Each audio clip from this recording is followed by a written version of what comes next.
In 1957, I was called to pastor a liberal congregational church called the University Park Congregational Church in Portland, Oregon.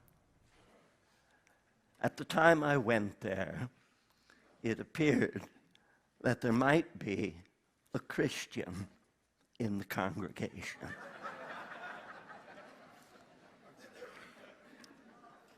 Unfortunately, I was mistaken about that person.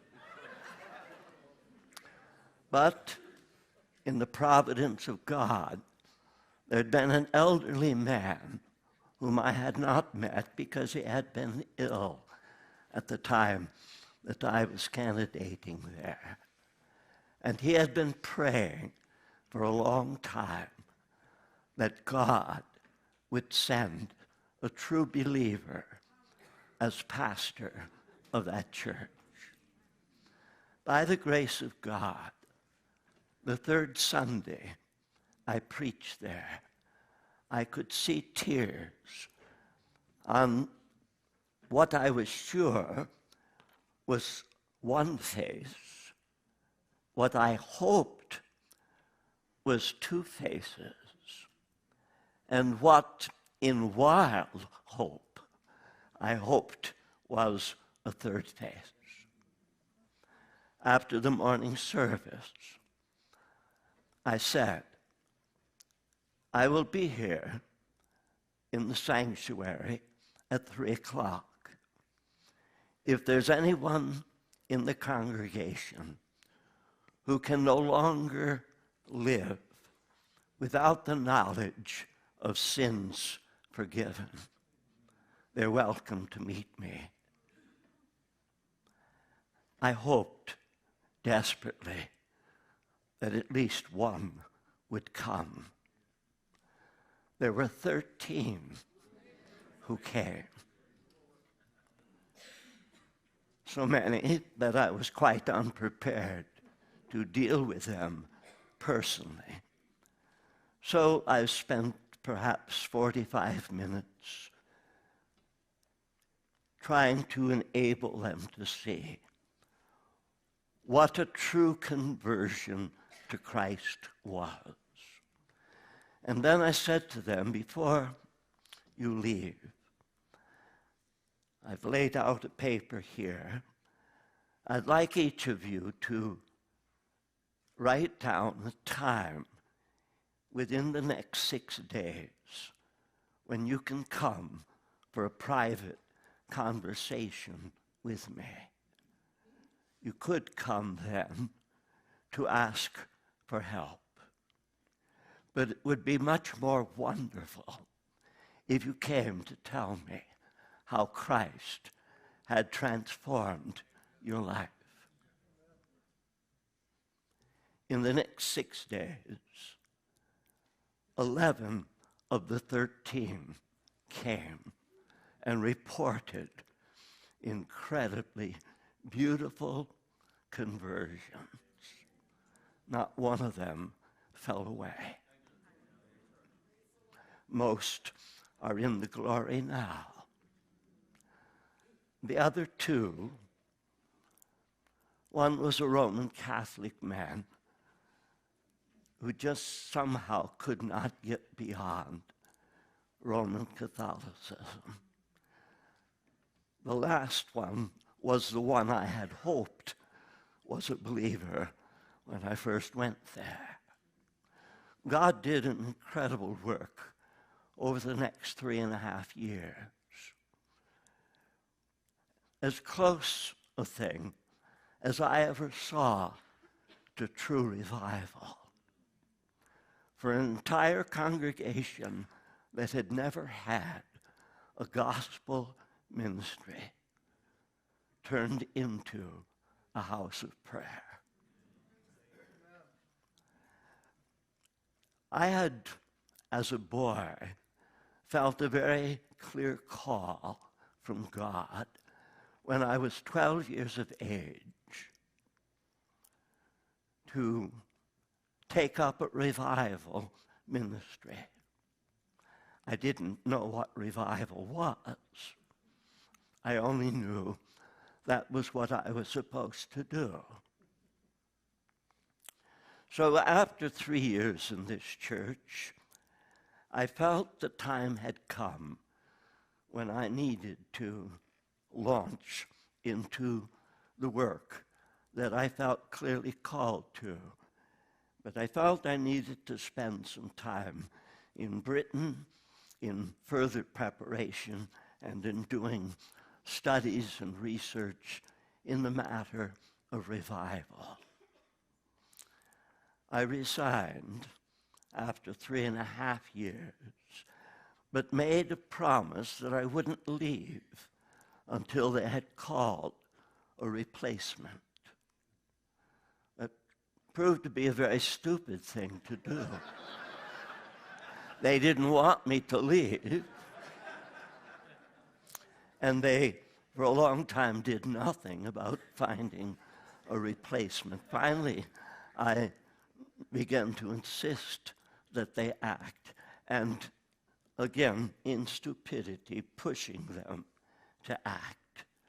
They ended up calling a man who, in far less time than it took to turn the church around, had smashed it to pieces.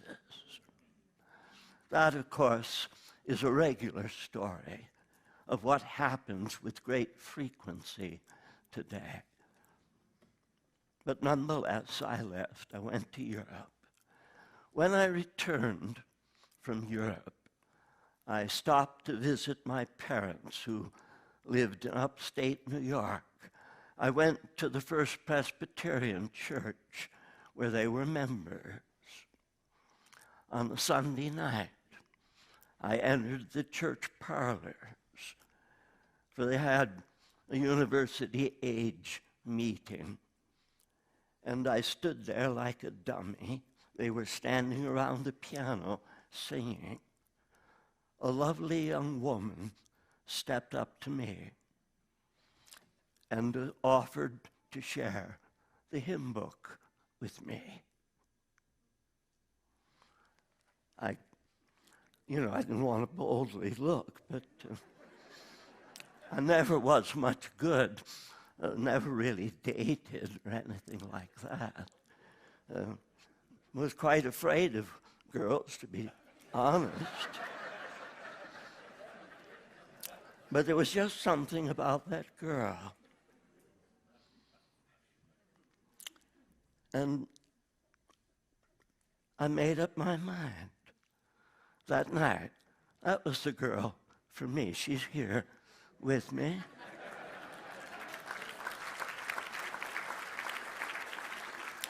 There was a sparkle in her eyes and a warmth in her spirit. And I said to myself, if you're not careful, you're going to be in love with that girl.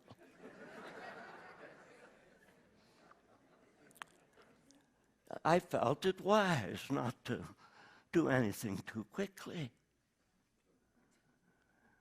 And to be sure that by the time I said to her, I love you, I could back it up with the entirety of my life. I understood that love is a commitment you make. A commitment based upon convincing evidence that love is truly appropriate in this situation. I've never had any reason to regret the commitment that I made. I've had thousands of reasons to be grateful. When I came to write the first book, I had made a rather vain attempt to write a book earlier. You see, I had been greatly interested in evangelism and felt that I would write a book on the evangelism of Jesus, and worked for weeks and weeks lining out all the appropriate scriptures. But when I analyzed everything that I had prepared, I realized Jesus didn't have a method. And writing about it would be quite absurd. Jesus treated every individual as if they were a real, live person. And he spoke to them that which was particularly appropriate for them. So thank God I abandoned the plan to write a book on the evangelism of Jesus. But the time came when I felt clearly I needed to write a book on revival. And I thought, well, because the subject is of such disinterest to the bulk of the church, and so little is really known about it, that I better put in a definition of what I'm talking about. So I said a revival is nothing other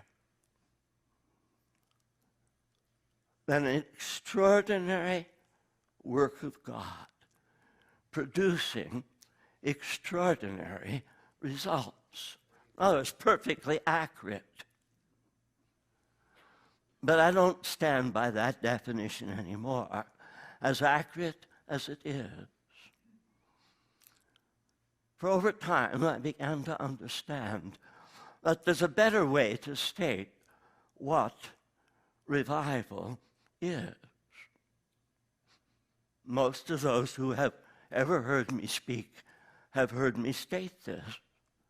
Revival is God in the midst of his people.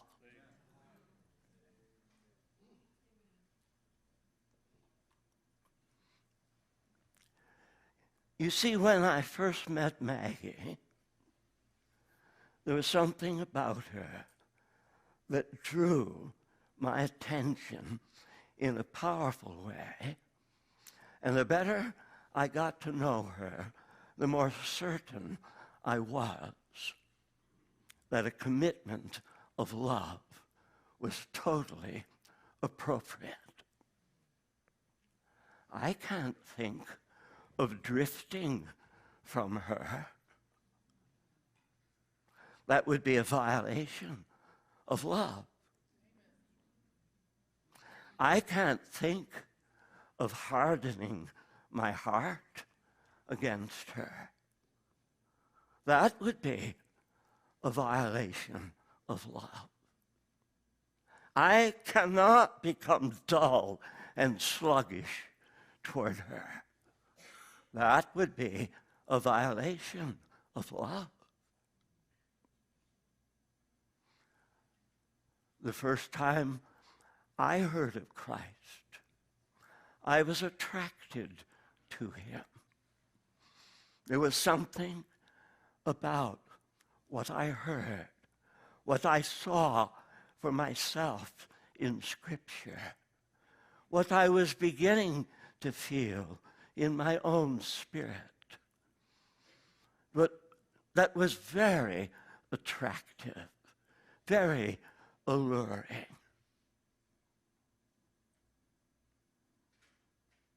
And then the time came when I was sure that it was appropriate for me to make a commitment to Christ, a commitment to love him with all of my heart, with all of my soul, with all of my strength, and with all of my mind.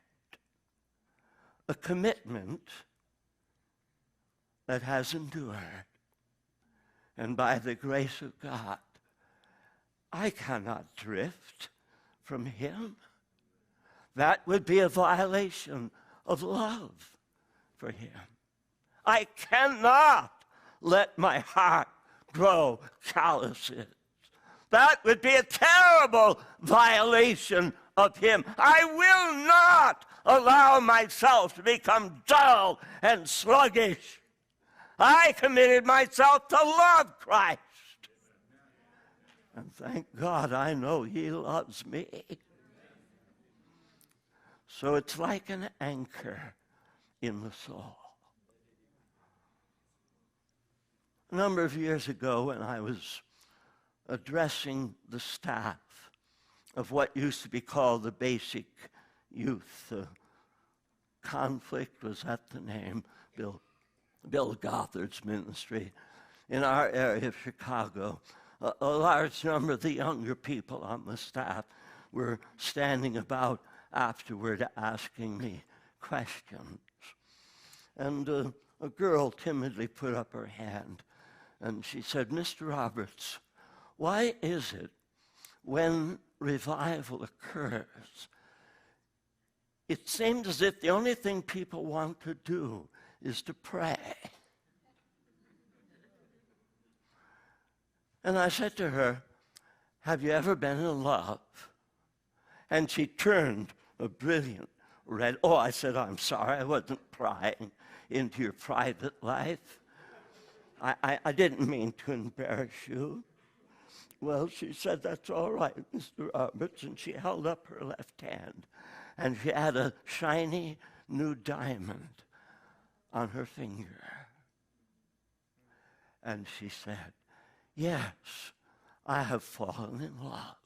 I've just been engaged this week." And I've kept track of her. Her husband teaches at Moody Bible Institute. I get to see them from time to time. I said to her when she held up her hand and announced that she'd just gotten engaged, "Then you've answered your own question. Why is it in revival that all people want to do is to pray?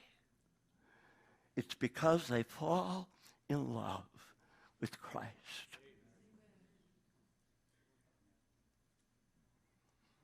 And why is it that revival is so desperately needed? Because we haven't fallen in love with Christ as we ought. Now we're looking at Hebrews, and some of you have a good acquaintance with Hebrews, but I don't find that the bulk of Christians are seriously interested in Hebrews, and I expect that at least one of the reasons why Hebrews is such a neglected book is that it doesn't really say anything about God loving us. And for the most part, professed Christians are so in love with themselves that they find it a wonder that God doesn't love them just the way they are. In fact, many of them, living in the depth of sin, have persuaded themselves that God can't help himself but love them. But because Hebrews doesn't do anything to satisfy self-love, well, then it's a largely neglected book. Let's begin this morning by looking at the end of Hebrews chapter 11. Some of you have familiarized yourself with this incredibly wonderful chapter. Not long ago, I was privileged to give a series of messages on Hebrews 11 and took a very simple outline. I asked the congregation how many letters are in the word faith. It doesn't take much brilliance to answer 5. I said, let each of the letters represent a portion of the chapter. F, verse 1, facts in focus. Faith gives substance to things that are hoped for. It provides the evidence of things not seen. You see, the problem in the American church is that the bulk of people who call themselves Christians don't have the facts in focus. What they can touch, what they can taste, what they can hear, what they can see means much more to them than that which is unseen and that which is hoped for. But faith brings the unseen and the hoped for into such focus that the unseen and the hoped for become much more dominant in the life than the visible and the touchable and the tasteable. The simple evidence that the majority of people who call themselves Christians are unbelievers. If a person is more orientated toward this life than the life to come, toward this earth than the eternal kingdom of God, that person does not have faith.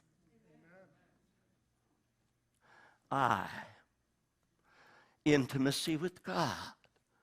Think of the incredible portions of Hebrews 11. Like Enoch, walked with God and was not, because God took him. We know that he was 65 years of age when his son Methuselah was born. And we know that for 300 years after the birth of Methuselah, Enoch walked with God. Abraham, intimacy with God.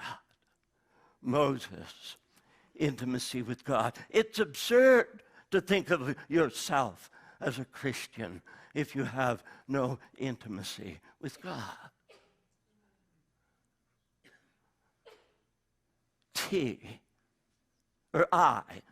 F-A-I. I skipped A. Why didn't you correct me? Well, good for you. A, active obedience. Every person mentioned in Hebrews 11 was given a task, and they did it. Why do you call me Lord, Lord, and you don't do what I say? If you love me, keep my commandments. It's absurd to think you have faith if you live in disobedience to Christ. I better respell now. F-A-I. Oh, now T. Tenacious valor. You remember that portion that begins, time would fail me to tell. And then he goes on speaking of Gideon and Jephthah and Barak. He talks about those who were sawn asunder, those who were beheaded, those who spent their years in caves of the earth and under the cover of some shelter to hide from those who were prepared to put them to death. But every one of them held on courageously. Tenacious means I will not let go. And valor, incredible courage. Now we've got all kinds of yellow-spined people in the church who don't have enough courage to even tell their own children about Christ, let alone stand up against the vicious world. What right do we have to tell them that they have the faith that saves when they're lacking in both tenacity and valor?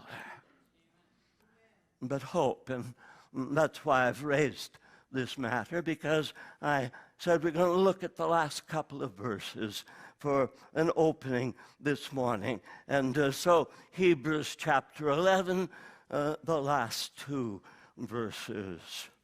Therefore, since we receive a kingdom which cannot be shaken, let us show gratitude.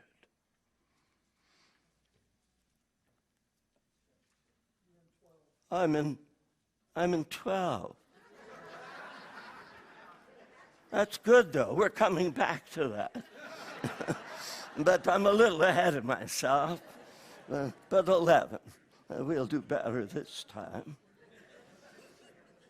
Verses 39 and 40. All these, having gained approval through their faith, did not receive what was promised, because God had provided something better for us, so that apart from us, they should not be made perfect. Now, Hebrews has a good bit to say about promises. But in these words, they are not a reference to promises, but to the promise. So, as a summary of all that is said in Hebrews chapter 11, every person whose name appears in Hebrews 11 had something that the vast majority of professed Christians in America do not have. They had God's approval.